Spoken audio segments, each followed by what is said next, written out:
آیت نمبر 54 آیت ہے۔ ان شر الدواب اعوذ باللہ من الشیطان الرجیم بسم اللہ الرحمن الرحیم ان شر الدواب عند اللہ الذین کفروا فهم لا یؤمنون الذین عاہدت منهم ثم ينقضون عہدهم فی کل مرۃ وهم لا یتقون فإما تثقفنهم في الحرب فشرد بهم من خلفهم لعلهم یذکرون وإما تخافن من قوم خیانة فانبذ إلیہم علی سواء ان اللہ لا يحب الخائنین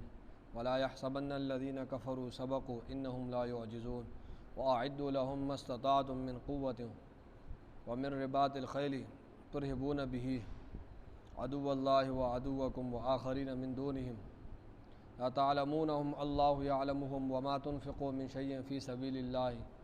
يوفى إليكم وأنتم لا تظلمون صدق اللہ العظیم۔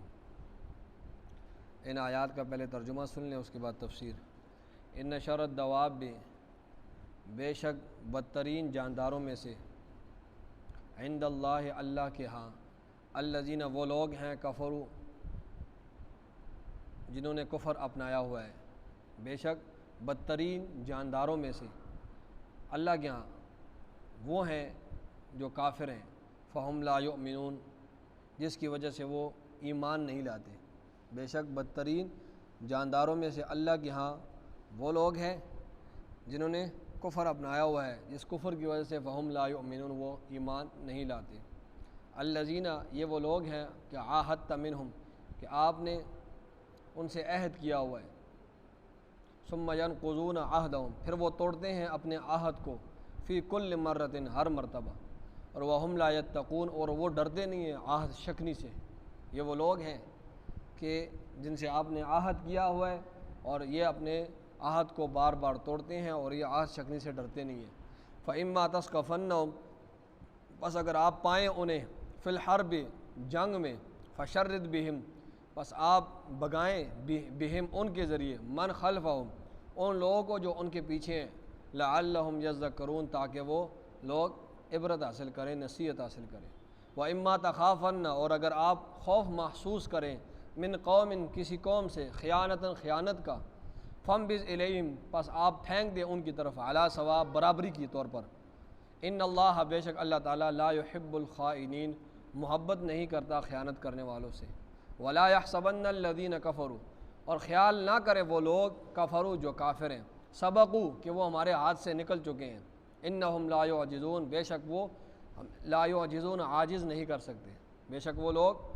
عاجز نہیں کر سکتے ہمیں۔ وَأَعِدُّوا، اور تیار رکھو، لہم، ان کے لیے، مَسْتَطَعْتُمْ، جو تمہاری طاقت ہو، من قوت، قوت سے، وَمِن رِبَاطِ الْخَيْلِ، اور باندھے ہوئے گھوڑوں سے، تُرْہِبُونَ بِهِ، تم ڈراتے ہو، بھی اس قوت کے ساتھ، عدو اللہ، اللہ کے دشمن کو، وعدوکم، اور اپنے دشمن کو، وآخرین من دونہم، اور دوسرے لوگوں کو، من دونہم، جو ان کے علاوہ ہیں، لا تعلمونہم، تم انہیں نہیں جانتے، اللہ اعلمہم، اللہ انہیں جانتا ہے، مگر اللہ انہیں جانتا ہے، تم نہیں جانتے۔ وما تنفقوا، اور جو کچھ بھی تم خرچ کرو گے، من شیء، کچھ بھی، فی سبیل اللہ، اللہ کے راستے میں، یوفی الیکم، پورا پورا دیا جائے گا تمہیں، وانتم لا تظلمون، اور تم پر ظلم نہیں کیا جائے گا۔ یہ ان آیات کا ترجمہ ہوا۔ اس کی تفسیر بھی سن لے۔ دیکھیں، مدینہ کے اندر مختلف قبائل آباد تھے، لیکن مدینہ کے اندر یہود کی کثرت تھی، اور مختلف قبیلوں میں یہود اکثریت کی تعداد میں تھے، اور اکثریت بھی تھے اور قوت کے لحاظ سے بھی تھے، یعنی تجارت پر، سیاحت پر انہی کا کنٹرول تھا۔ اور دوسرے قبیلے بھی تھے، اوس اور خزرج، لیکن یہ جو اوس اور خزرج تھے، یہ مشرکین کے قبیلے تھے۔ یہود کے 3 بڑے قبیلے تھے، بنو قریظہ، بنو قینقاع، بنو نذیر، یہ 3 قبیلے یہود کے تھے، اور باقی جو مشرکین تھے ان کے 2 قبیلے تھے، اوس اور خزرج۔ لیکن یہود اکثریت میں بھی تھے اور قوت میں بھی یہود یہاں پر مدینہ کے اندر موجود تھے، یہاں تک کہ یہ جو اوس اور خزرج تھے، یہ اپنی بیٹی یا اپنے بیٹے کی شادی بھی نہیں کرا سکتے تھے، یہاں تک کہ ان سے اجازت لیتے تھے۔ وہاں اس محلے کا جو کھڑ پینچ ہوتا تھا، جو یہودی ہوتا تھا، اس سے اجازت لیتے تھے تو تب جا کر اپنے بیٹے یا بیٹی کی شادی کراتے تھے، یہاں تک کہ اپنے گھر کے معاملات بھی ان سے پوچھ کر۔ تو ان کا کافی بڑا اقتدار تھا۔ تو یہ یہود میں سے جو بنو قریظہ ہے، بنو قریظہ نے رسول اللہ صلی اللہ علیہ وسلم کے ساتھ معاہدہ کیا کہ ہم آپ کے ساتھ نہیں لڑیں گے، آپ نے ہمارے ساتھ نہیں لڑنا، اور اگر کوئی تیسرا گروپ آتا ہے اور وہ ہم ان کی مدد نہیں کریں گے، اگر وہ ہمارے ساتھ لڑتا ہے تو آپ نے ہمارے ساتھ مدد کرنی ہے، ہم آپ کے ساتھ مدد کریں گے، ہم آپ کے خلاف اس کی مدد نہیں کریں گے، آپ نے اس کے خلاف اس کو ہمارے خلاف مدد نہیں کرنی ہے۔ یہ معاہدہ طے ہوا۔ لیکن یہود بنو قریظہ جو تھے وہ ظاہراً تو سب کچھ کرتے تھے، لیکن اندر اندر سے مسلمانوں کی جڑیں کاٹتے تھے اور معاہدہ توڑتے تھے، اور اندر اندر سے وہ کفار مکہ اور وہ دیگر مشرکین کی اور دیگر جو یہود تھے ان کی مدد کیا کرتے تھے۔ اس کے بارے میں اللہ رب العزت یہ فرما رہے ہیں، اللہ فرما رہے ہیں ان شر الدواب، بے شک بدترین جانداروں میں سے، ٹھیک ہے، جاندار جتنے بھی ہیں زمین پر چلنے والے، عند اللہ، اللہ کے ہاں، اللہ کی زمین میں جتنے بھی جاندار ہیں، انسان بھی جاندار ہیں، جتنے بھی جان والے ہیں، ان سب میں سے اللہ فرماتے ہیں جو اللہ کی زمین میں ہے، اللہ کے فرمایا الذین، بدترین کون سے لوگ ہیں؟ جاندار جتنے بھی ہیں نا جن میں جان ہے، اللہ فرما دے ان تمام تر جانداروں میں سے سب سے بدتر جاندار جو ہے اللہ کے ہاں، عند اللہ، اللہ کے ہاں، الذین، وہ لوگ ہیں کفروا، جو کافر ہیں، جو کافر ہیں یہ اللہ کے ہاں بدترین جاندار ہیں، اور فہم لا یؤمنون، اور یہ کافر یہ اپنی کفر کی وجہ سے فہم لا یؤمنون، پس ایمان نہیں لاتے، اپنی کفر کی وجہ سے۔ یہ بدترین جاندار اللہ کے ہاں کون سے لوگ ہیں؟ کافر ہیں، اور جس کفر کی وجہ سے یہ لوگ ایمان نہیں لاتے۔ اللہ فرما رہے ہیں الذین، یہی وہ لوگ ہیں کہ عاہدت منہم، کہ آپ نے ان سے معاہدہ کیا ہے، ثم ینقضون، باوجود معاہدے کے، ثم ینقضون، وہ توڑتے ہیں، عہدہم، اپنا معاہدہ، فی کل مرۃ، ہر مرتبہ، باوجود آپ کا ان کے ساتھ معاہدہ ہوا ہے، اس کے باوجود وہ ہر مرتبہ اپنے وعدے کو، اپنے عہد کو توڑتے ہیں، بدعہدی کرتے ہیں، اور وہم لا یتقون، اور وہ ڈرتے نہیں ہیں، عہد شکنی کی وجہ سے، بدعہدی سے ڈرتے نہیں ہیں کہ ہم جو ان کے ساتھ ہم نے عہد کیا ہے تو ہمیں عہد کو توڑنا نہیں چاہیے۔ فرمایا یہی وہ لوگ ہیں، لہٰذا تم نے کیا کرنا ہے؟ آگے اللہ فرما رہے فَإِمَّا تَثْقَفَنَّ، لہٰذا اگر تم ان کو پاؤ، رسول اللہ صلی اللہ علیہ وسلم کو حکم ہے اگر آپ انہیں پائیں فی الحرب، جنگ میں، یہ تو چھپکے سے معاہدے توڑتے رہتے ہیں نا، لیکن ہمارا حکم یہ ہے ٹھیک ہے یہ توڑتے رہیں، لیکن اگر کسی جنگ میں یہ تو چھپ کے توڑ رہے ہیں، لیکن اگر کسی ٹائم یہ آپ کے سامنے آ جاتے ہیں لڑائی کے لیے تو پھر کیا کرنا ہے؟ فَإِمَّا تَثْقَفَنَّهُمْ، پس اگر آپ انہیں پائیں فی الحرب، جنگ میں، فشرد بہم، پس بگائیں بہم، ان کے ذریعے، من، ان لوگوں کو، خلفہم، جو ان کے پیچھے ہیں، لعلہم یذکرون، تاکہ وہ عبرت حاصل کریں۔ اللہ فرما رہے ہیں یہ جو بنو قریظہ والے اور یہ جو یہود جتنے بھی لوگ ہیں، یہ جو بدعہدی کرتے ہیں، عہد شکنی کرتے ہیں، خفیہ طور پر تو یہ کرتے رہتے ہیں، لیکن اگر یہ ظاہراً آ جائے نا آپ کے ساتھ لڑنے کے لیے تو آپ ان کو ایسی عبرتناک شکست دینا اور ایسا عبرتناک سزا دے کہ ان کو دیکھ کر پچھلے بھی عبرت حاصل کریں۔ سمجھ آئی کہ یہ جو پیچھے جو چوکے دینے والے ہیں نا مشرکین مکہ اور یہ جتنے بھی چوکے دینے والے ہیں، آپ ان کی ایسی گردنیں کاٹیں، آپ ان کو ایسا سزا دیں کہ آپ فشرد بہم، آپ بگائیں بہم، ان کے ذریعے، من، ان لوگوں کو، خلفہم، جو ان کے پیچھے ہیں، وہ بھی بھاگ جائیں، لعلہم یذکرون، تاکہ وہ لوگ نصیحت، اور تاکہ وہ لوگ ان کو عبرت حاصل ہو کہ عہد شکنی کتنا جو ہے یہ غلط کام ہے۔ فرمایا وَإِمَّا تَخَافَنَّ، اور اگر آپ خوف محسوس کریں، من قوم، کسی قوم سے، خیانتاً، خیانت کا، آپ کسی قوم سے بدعہدی کا، خیانت کا خوف محسوس کر رہے ہیں، معاہدہ تو ہو گیا ہے لیکن آپ کو یہ ڈر ہے کہ یار یہ معاہدے کو توڑ دیں گے، اللہ فرما رہے ہیں فَمْبِزْ إِلَيْهِمْ، پس آپ بھی ان کی طرف پھینک دیں، عَلَىٰ سَوَاء، سیدھے طریقے سے، عَلَىٰ سَوَاء، برابری کی سطح پر، ٹھیک ہے۔ ان اللہ لا يحب الخائنین، اللہ تعالیٰ محبت نہیں کرتا خیانت کرنے والوں کے ساتھ۔ یہ تو پچھلا تھا کہ جنہوں نے توڑ دیا ہے، تو اللہ فرما رہے ہیں اپنے نبی کو کہ اگر یہ لوگ سامنے آ جائے تو ان کی آپ ایسی سزا دینی ہے۔ اگلا حکم دیا کہ آپ کو ڈر محسوس ہوتا ہے کہ یار ان سے تو میں نے معاہدہ کر لیا ہے، یہ کسی بھی وقت مجھے نقصان پہنچا سکتے ہیں، اور فرمایا اپنے نبی کو فرمایا کہ اگر جس قوم سے آپ نے معاہدہ کر لیا لیکن آپ ڈر رہے ہیں کہ یہ مجھے نقصان پہنچا سکتے ہیں، تو بس پھر آپ وہ معاہدہ ان کو بتا دیں، بھائی ہمارا کوئی معاہدہ نہیں ہے، آج کے بعد تم بھی آزاد ہو ہم بھی آزاد ہیں، ٹھیک ہے، معاہدہ ہم توڑتے ہیں۔ خفیہ طور پر آپ نے ان پر حملہ نہیں کرنا، بس سامنے سامنے بتا دو۔ اور یہ اللہ رب العزت نے سختی سے منع کیا ہے کہ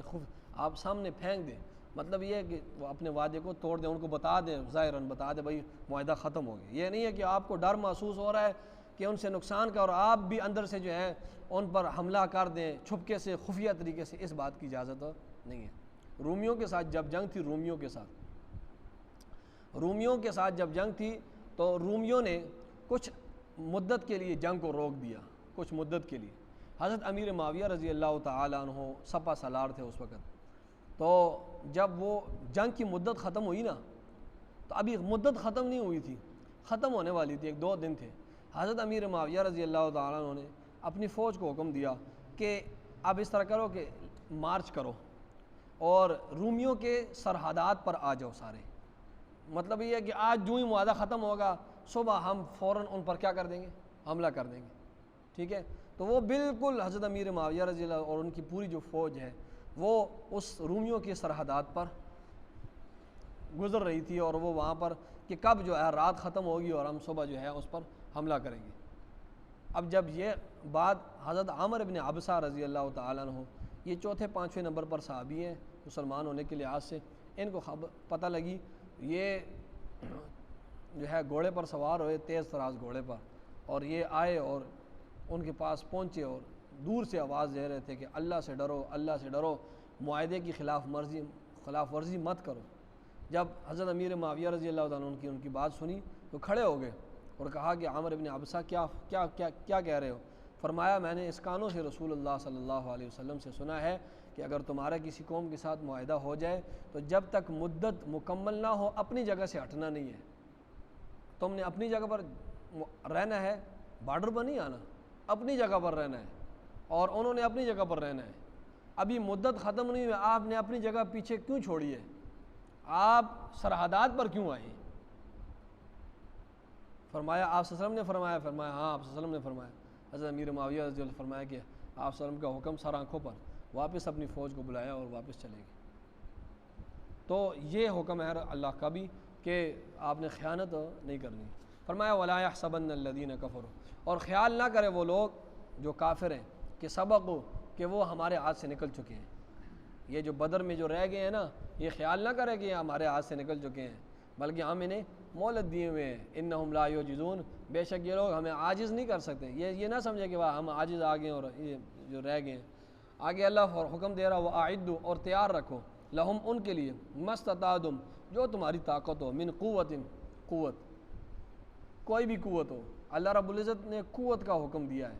کہ ان کافروں کے لیے قوت کو تیار رکھو۔ اب ہر دور میں قوت مختلف ہوتی ہے۔ پچھلے دور میں گھوڑے تھے، پچھلے دور میں نیزے تھے، تلواریں تھیں۔ اب اللہ نے ان چیزوں کا ذکر نہیں کیا، قوت فرمایا ان کے لیے تیار رکھو، ان کافروں کے لیے جو تمہاری طاقت و قوت۔ اب آج کے دور میں ٹینک ہے، جہاز ہے، کلاشنکوفیں ہیں، یہ ٹھیک ہے، تو ان کے لیے تیار۔ وَمِن رِبَاطِ الْخَیْلِ، اور گھوڑوں کے باندھنے سے، مطلب گھوڑوں کی چھاونیاں بناؤ۔ ترہبون بہ، تم ڈراتے ہو، بہ اس قوت کے ذریعے، تم ڈراتے ہو بہ اس قوت کے ذریعے، ٹھیک ہے۔ وَمِن رِبَاطِ الْخَیْلِ، بندھے ہوئے گھوڑوں سے۔ دیکھیں آج بھی گھوڑے استعمال ہوتے ہیں۔ یہ گھوڑے ایسی چیز ہے، پیچھے تو اللہ نے قوت عام الفاظ میں ذکر کر دیا کہ قوت تیار رکھو۔ اب جس دور کے لحاظ سے قوت جو بھی کہی جاتی ہے وہی قوت تیار رکھو۔ آگے پھر گھوڑے کا ذکر کیا۔ گھوڑا ایسی چیز ہے کہ آج ترقی اتنی زیادہ ہو گئی ہے، لیکن اس کے باوجود بھی پہاڑوں پر چڑھنا ہو، پہاڑوں پر فوجیوں کو سامان پہنچانا ہو اور اسلحہ وغیرہ پہاڑوں پر، تو یہی گھوڑا کام آتا ہے۔ گھوڑا مطلب ایسی نہیں ہے کہ بس پچھلے دور میں کام آتا تھا اور ابھی کام نہیں آتا۔ آج باوجود ترقی کے، اللہ کو تو سب کی ہر چیز کا علم ہے نا، آج باوجود ترقی کے فوجی پہاڑوں پر ہو تو ان کے لیے سامان جتنا بھی لایا جاتا ہے تو وہ نیچے گھوڑوں کے ذریعے پہنچایا جاتا ہے، اوپر سے بھی پہنچا سکتے ہیں جہاز کے ذریعے۔ ومن ربا ترہبون بھی، تم ڈراتے ہو اس قوت کے ساتھ عدو اللہ، اللہ کے دشمن کو، وعدوکم، اور اپنے دشمن کو، وآخرین من دونہم، اور ان کے علاوہ دوسرے لوگوں کو، ان کے علاوہ دوسرے لوگوں کو، لا تعلمونہم، تم انہیں نہیں جانتے ہو ان دوسرے لوگوں کو، اللہ اعلمہم، لیکن اللہ انہیں جانتا ہے۔ ٹھیک ہے، اس کی دو تفسیریں میں نے دیکھی ہے۔ ایک تفسیر میں یہ ہے کہ تم انہیں نہیں جانتے ہو، مطلب یہ ہے کہ ڈاکو لوگ، ڈاکو جتنے بھی ہیں نا، ان کو جب پتہ ہوتا ہے نا اس گھر میں اسلحہ پڑا ہوا ہے، اس گھر میں اسلحہ پڑا ہے، تو وہ فوراً اس گھر پر نہیں جاتے ہیں، انہیں ڈر ہوتا ہے۔ لیکن اگر انہیں پتہ ہو کہ یار اس گھر میں اسلحہ نہیں ہے، تو وہ بے باک ہو کر اس گھر میں ڈاکہ ڈالتے ہیں۔ تو اس لا تعلمونہم، تم انہیں نہیں جانتے، اللہ عالم، اللہ انہیں جانتا ہے، اور یہ تمہارے اور ان کے دشمنوں کے علاوہ ہے۔ ٹھیک ہے، تو اس کی ایک تفسیر یہ بھی ہے کہ اسلحہ ہر وقت تمہارے کام آئے گا، کہ اگر ایک ڈاکو ہے تو ان سے بھی تمہاری حفاظت کرے گا، جن کے بارے میں تمہیں پتہ بھی نہیں ہے رات کو ڈاکہ پڑنے والا ہے، لیکن جب ڈاکوؤں کو پتہ ہوگا کہ اس گھر میں اسلحہ موجود ہے تو وہ خوف کریں گے، ایک دم نہیں آئیں گے تمہارے گھر پر۔ دوسری تفسیر یہ ہے کہ وہ آخرین، اور ان لوگوں کے علاوہ جو دوسرے ہیں، مطلب یہ ہے کہ ابھی تو مشرکین مکہ سے لڑ رہے ہو، لیکن آگے تم نے رومن کے ساتھ لڑنا ہے، فارس کے ساتھ، کیسر و کسریٰ کے ساتھ تمہاری لڑائی ہوگی۔ وہ جو لا تعلمون، تمہیں انہیں فی الحال تمہاری ان کے ساتھ ٹکر نہیں ہوئی، تم نہیں جانتے، مگر اللہ کو تو پتہ ہے نا، اللہ عالم، اللہ انہیں جانتا ہے۔ ٹھیک ہے، رسول اللہ صلی اللہ علیہ وسلم کے آخری دور میں اور آگے خلافت راشدہ میں جو ہے وہ رومیوں کے ساتھ پھر ٹکر ہوئی، اور فارس کے ساتھ بھی۔ وما تنفقوا، اور جو کچھ بھی تم خرچ کرو۔ آگے یہ سوال ذہن میں آتا ہے نا کہ اسلحہ کس سے لیا جاتا ہے؟ مال سے لیا جاتا ہے نا، تو اللہ نے فرما دیا وما تنفقوا، جو کچھ تم خرچ کرو گے، من شیئن، کچھ بھی، فی سبیل اللہ، اللہ کے راستے میں، وہ مال کے ذریعے اسلحہ لوگے نا، تو وہ جو مال کے ذریعے تم نے اسلحہ لیا ہے نا، اس پر بھی اللہ پورا اجر دے گا، اور وہ پیسے تمہارے صدقے میں جائیں گے۔ ٹھیک ہے، اللہ فرما رہے جو کچھ بھی تم خرچ کرو گے اللہ کے راستے میں، یوفی الیکم، اپنے مال کی حفاظت کرنا یہ بھی اللہ کا حکم ہے نا۔ ٹھیک ہے، اس پر بھی ثواب ملے گا کہ انسان اسلحہ رکھتا ہے اپنے گھر میں اس مقصد کے لیے کہ میں اپنی جان کی حفاظت کروں۔ دیکھیں، مال اتنا ضروری نہیں ہے جتنا اپنی جان ضرورت ہے۔ ٹھیک ہے، آج علماء پر بھی، میں ابھی ایک بات کہہ دوں، علماء پر طنز کیا جاتا ہے کہ یار یہ علماء بڑی بڑی گاڑیوں میں پھرتے ہیں، اور